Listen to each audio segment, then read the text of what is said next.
I've always been quite a confident person. Probably if I feel low in self-confidence, it's just because I'm probably having something in that period of my time, like sickness or something like that, which makes me feel unsexy.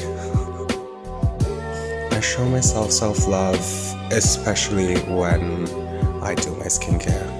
I'm a big skincare person,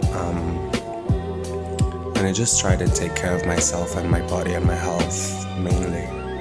So I was born in Italy, moved to the Philippines, moved back to Italy, but then in all of this, I've always had this big interest in beauty. Since I was a little kid, in Halloween and Carnival in Italy. Carnival, I always used to dress up. I always used to put on this other persona. I remember I was like probably 6 years old. That was probably one of my first looks I did of myself. I basically did a drag look. And I killed it. I mean, I looked like such a cute girl. My mom brought me a wig and she sewed my dress. She really helped me with that. So I guess I always loved transforming my look. Probably my favorite item is blush. Blush, really, you can do so much with blush. From the eye to the cheek to the lip, everything.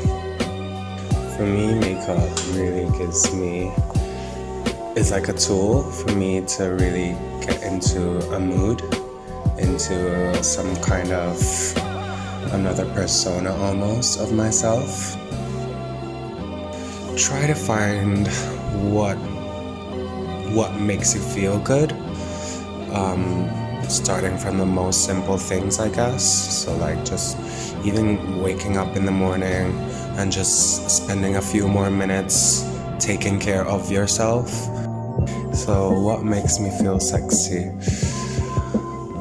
I probably wake up in the morning feeling sexy. Just be confident in what you do and what you're passionate about. That already can give someone a boost in confidence.